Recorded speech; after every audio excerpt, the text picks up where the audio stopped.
Hello everyone, welcome back to your channel stocks for wealth. तो इस video में हम बात करने वाले हैं प्रमुख आईटी सेक्टर के कंपनियों के जो है कुछ इंपॉर्टेंट स्टॉक्स है उसके बारे में हम डिस्कस करने वाले हैं। तो आईटी सेक्टर्स को हम क्यों लेकर के चल रहे हैं, तो सबसे पहले इंपॉर्टेंट पॉइंट जान लेते हैं इसके बारे में क्या है। क्योंकि आईटी सेक्टर्स में क्यों हम अपकमिंग डेज में ज़्यादा पोटेंशियल देखने को मिल सकता है और वो ट्रिगर पॉइंट्स क्या है जिनके बिहाफ पे हम इनमें तेजी देखने को मिल सकती है। तो सबसे पहले बात करें तो जो बड़े इन्वेस्टर की एक रिपोर्ट के अनुसार पता चला है कि अभी जो इन्वेस्टर्स हैं, बड़े इन्वेस्टर्स, वो अपने पैसे को रोटेट कर रहे हैं क्योंकि मार्केट अपने ऑल टाइम हाई पे चल रहा है। अब इसके अतिरिक्त जो मेन रीज़न हो सकता है वो यूएस और यूरोपियन सेंट्रल बैंक के हायर इंटरेस्ट रेट वाले इन्वायरमेंट इशूज़, और बिकॉज अभी जो रिसेंटली स्विट्जरलैंड ने अपने इंटरेस्ट रेट कट किए हैं और यूरोपियन सेंट्रल बैंक और कनाडा के सेंट्रल बैंक ने अपने यहाँ इंटरेस्ट रेट को कट किया है। क्योंकि इंडियन आईटी कंपनीज़ को मोस्ट ऑफ द रेवेन्यू जो होता है यूएसए और यूरोप से आता है, जो कि आईटी कंपनियों के लिए आने वाले समय में पॉजिटिव ट्रिगर हो सकता है। तो इसी को देखते हुए हमने इस समय आईटी सेक्टर की जो भी इंपॉर्टेंट स्टॉक्स हैं जो काफ़ी डर्ट चीप वैल्यूएशन पे मिल रहे हैं उसके बारे में हम इस वीडियो में डिस्कस करने वाले हैं। उसके क्या टारगेट हो सकते हैं, उसके क्या, तो कुछ मिड कैप की स्मॉल साइज की कंपनियां हैं, कुछ लार्ज साइज की कंपनियां हैं। इन सभी के बारे में इस वीडियो में हम डिस्कस करेंगे और जानेंगे कि इसमें कितना आने वाले समय में शॉर्ट टर्म में इवन लॉन्ग टर्म में भी अच्छा खासा प्रॉफिट जनरेट हो सकता है। तो चलिए सबसे पहले कंपनी की बात कर लेते हैं। उस कंपनी का नाम है साइंट डीएलएम। तो इस बारे में बता दें, ये जो है साइंट लिमिटेड स्टॉक है और ये आईटी सेक्टर से बिलोंग करता है और कुछ सालों में इन्वेस्टर्स को अपने पैसे को काफ़ी गुना तक बढ़ा दिया है। तो सबसे पहले इसके फंडामेंटल्स की बात करें तो इसके फंडामेंटल्स के बारे में मार्केट कैप इसका जो है 20,375 करोड़ रुपए, करंट टाइम में ये 1837 रुपये के आसपास ट्रेड कर रहा है। और इसके हाई की बात करें तो 2459 रुपये का हाई लगाया है एक सालों में, 1386 रुपये का लो लगाया है। स्टॉक की पी की बात करें 28 की पी पे ट्रेड कर रहा है। इंडस्ट्री की पी से तुलना किया जाए तो जहां 34 की पी पे इंडस्ट्री है वहीं ये सस्ते दामों पर अवेलेबल है। बुक वैल्यू 384 रुपीज़ और डिविडेंड यील्ड 1.63% का डिविडेंड, शानदार डिविडेंड प्रोवाइड करता है। आरओसी की बात करें 21.9% और आरओ की बात करें 18.8% की डिविडेंड आरओसी है। डेप्टी ऑलमोस्ट डेप्टी कंपनी कोई भी प्रोमोटर होल्डिंग्स प्लीज नहीं है। तो ये अभी तक तो इस कंपनी के फंडामेंटल्स काफ़ी अच्छे देखने को मिल रहे हैं। अब चलिए ये क्वार्टरली रिजल्ट्स के बारे में भी अपडेट जान लेते हैं। तो क्वार्टरली रिजल्ट जो पिछले क्वार्टर में कंपनी के जो सेल्स आए थे वो आए थे जो है लगातार बढ़ते हुए, इस बार क्वार्टर आए थे 1861 करोड़ रुपए के पास, जो कि देखा जाए तो इनके सेल्स जो है कंपनी के सेल्स ऑल टाइम हाई पे देखने को मिल रहे हैं। ये तो भाई सेल्स की। अब नेट प्रॉफिट की बात कर लेते हैं। तो नेट प्रॉफिट की बात करें तो कंपनी के नेट प्रॉफिट में लगातार 163, 169, 184, 153 और इस बार कंपनी ने अच्छा खासा प्रॉफिट पोस्ट किया 197 करोड़ के, जो कि ऑल टाइम हाई पे है। जबकि स्टॉक का जो है अपना ऑल टाइम हाई लगा करके अभी करंट टाइम में कुछ डिस्काउंट पे देखने को मिल रहा है। अब चलिए बात कर लेते हैं इसमें इन्वेस्टर्स किस प्रकार इन्वेस्टेड हैं वो भी देख लेते हैं। जो बड़े इन्वेस्टर्स हैं, प्रोमोटर होल्डिंग्स की बात करें तो प्रोमोटर की होल्डिंग्स 23.17% देखने को मिल रही है।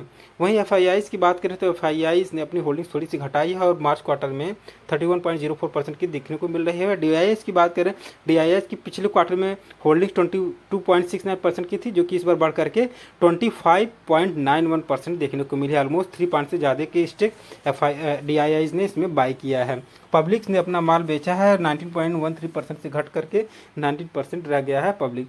तो देखा जाए 81% की होल्डिंग स्ट्रॉन्ग हेल्थ में देखने को मिले है, जो कि किसी भी कंपनी के स्टॉक्स के लिए एक पॉजिटिव ट्रिगर का काम करता है। पॉजिटिव इंडिकेशन इससे देखने को मिलता है। आने वाले समय में अच्छा खासा ग्रोथ देखने को मिल सकता है।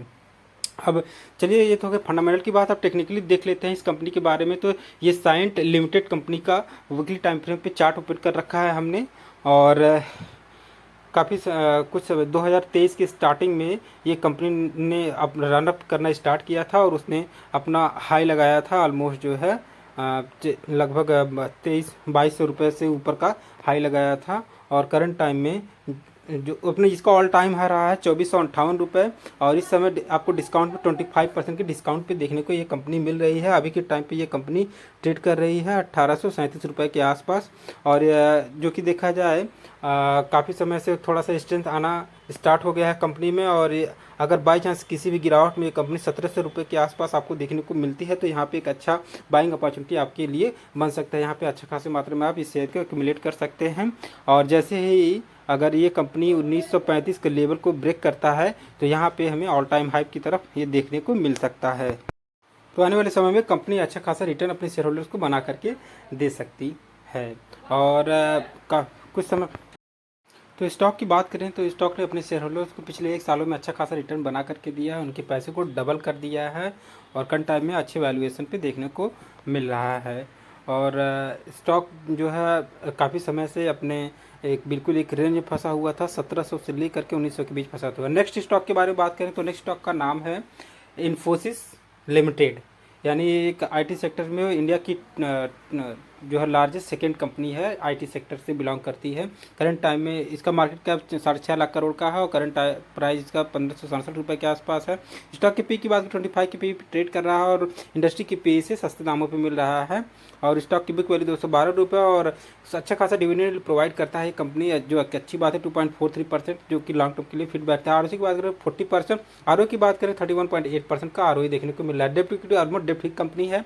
प्रोमोटर होल्डिंग्स की बात करें तो कोई भी प्रोमोटर होल्डिंग्स प्लीज नहीं है। चलिए देख लेते हैं इसमें इन्वेस्टर किस प्रकार इन्वेस्टेड हैं। तो इसमें प्रोमोटर होल्डिंग 14.7% देखने को मिल रहा है।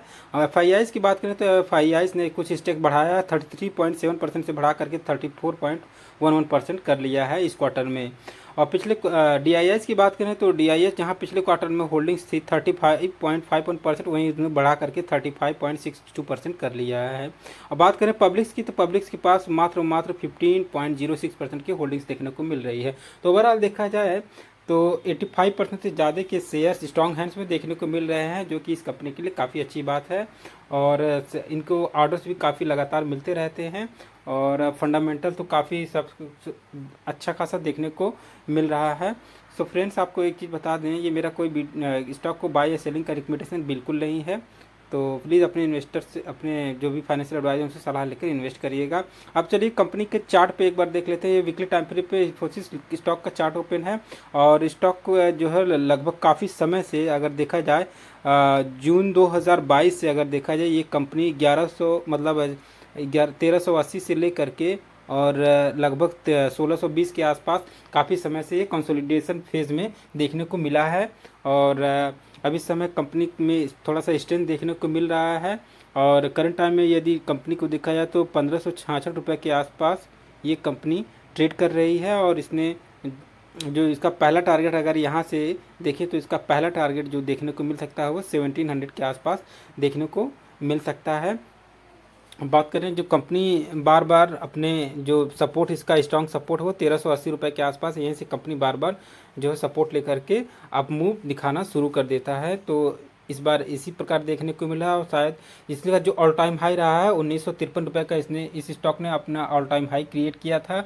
और वहाँ से देखा जाए स्टॉक अभी भी हमें 20% के डिस्काउंट पे अवेलेबल देखने को मिल रहा है, जो कि एक अच्छी बाइंग अपॉर्चुनिटी कहा जा सकता है। बाई चांस अगर किसी बियर मार्केट में इसमें गिरावट होती तो 1500 के आसपास आता है तो इसमें एक डिप लगाया जा सकता है।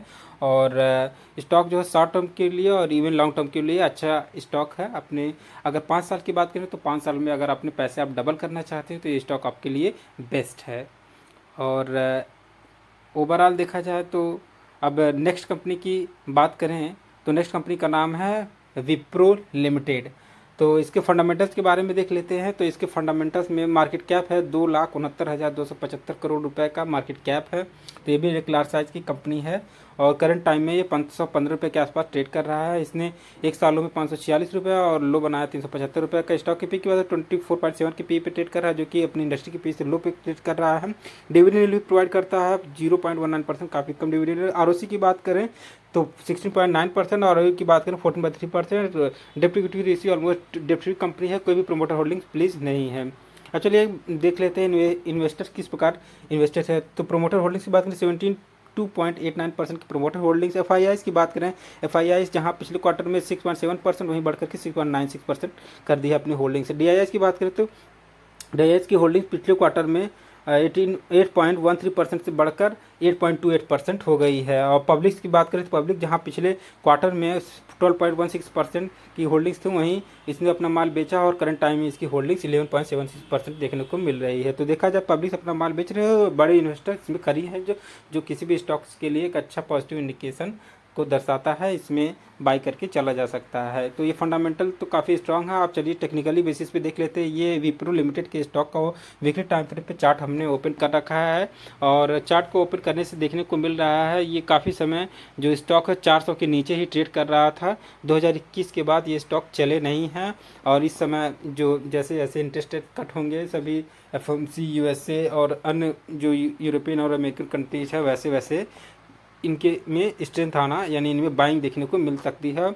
और इसी को देखते हुए FIDI लगातार अपने स्टेक को बढ़ा रहे हैं। करंट टाइम में अगर देखा जाए स्टॉक काफ़ी समय से इसी के लगभग जो है 440 से लेकर अगर ये देखा जाए 440 से लेकर के 400 के बीच काफ़ी समय ट्रेड किया है और वहाँ से एक ब्रेकआउट दिया है और ब्रेकआउट देते हुए ये कंपनी करंट टाइम में 514 रुपये के आसपास पहुँच गया। इसने ऑल टाइम हाई लगाया था 739 रुपये के आसपास और अपने हाई से अभी देखा जाए तो 30% के डिस्काउंट पे ये स्टॉक अवेलेबल है, जो कि एक अच्छी बाइंग अपॉर्चुनिटी कही जा सकती है।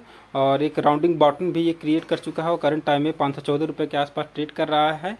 तो इसका जो पहला टारगेट है वो मेरे अनुसार जो पहला टारगेट देखने को 541 रुपये के आसपास यानी 540 रुपये के आसपास आपको देखने को मिला। अगर यहाँ पे वीकली टाइम पे ये सस्टेन करता है तो हमारा अगला जो टारगेट है वो 600 और उससे भी देखने को मिल सकता है।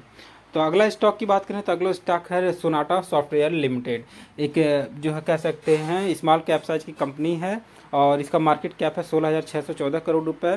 करंट टाइम में 592 रुपये के आसपास ट्रेड कर रहा है और इसकी हाई की बात करें 870 रुपये का और लो 469 रुपये के आसपास है। पी की बात करें 40 के पी पे तो देखा जाए जनरली अपने जो इस इंडस्ट्री के पी से लो वैल्यूएशन पे हाई वैल्यूएशन पे ट्रेड कर रहा है। डिविडेंड यील्ड प्रोवाइड करता है अच्छा खासा। आरओसी की बात 35.5% की आरओसी, आरओई की बात करें 30.3% की आरओई और डेट टू इक्विटी रेशियो की बात करें तो 1 से कम है, जो कि किसी भी स्टॉक के लिए अगर 1 से कम है तो अच्छा माना जाता है। कोई भी प्रमोटर होल्डिंग प्लीज नहीं है, एक अच्छी बात है। अब चलिए तो फंडामेंटल्स अभी तक तो अच्छे लग रहे हैं। चलिए क्वार्टरली रिजल्ट पे एक बार नज़र डाल लेते हैं कंपनी के। तो क्वार्टरली रिजल्ट की बात करें तो इनके सेल्स इस बार मार्च क्वार्टर में थोड़े पुअर आए थे। 2192 करोड़ रुपये के सेल्स आए जो पिछले क्वार्टर से काफ़ी जो है डिक्लाइन देखने को मिला है। इस वजह से इनके स्टॉक्स में भी अच्छा खासा धुलाई देखने को मिला, मार्केट ने उनको खूब धुला है।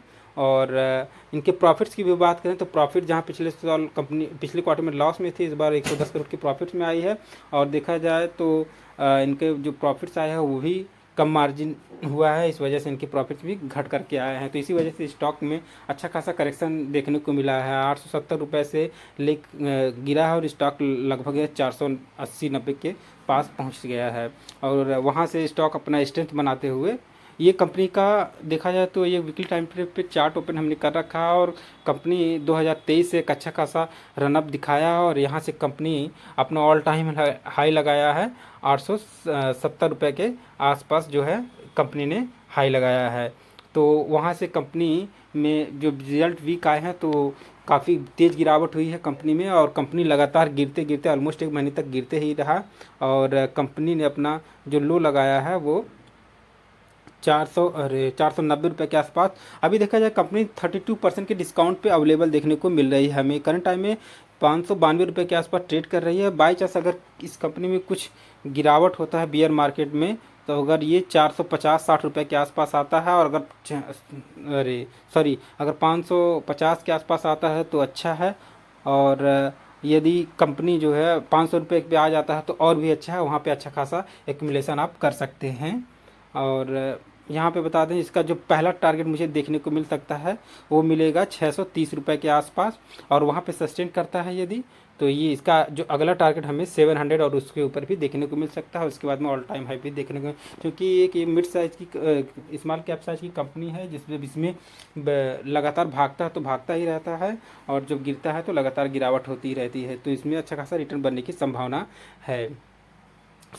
अगले स्टॉक्स की बात करें तो ये सारे स्टॉक्स हमने आपके साथ डिस्कस किया है। इसके अलावा आप चाहें तो बिरला सॉफ्ट के बारे में भी सोच सकते हैं, अच्छी कंपनी है और वो भी अच्छे वैल्यूएशन पे ट्रेड कर रहा है। सो फ्रेंड्स, यदि वीडियो आपको अच्छी लगी तो प्लीज़ वीडियो को लाइक करके चैनल को सब्सक्राइब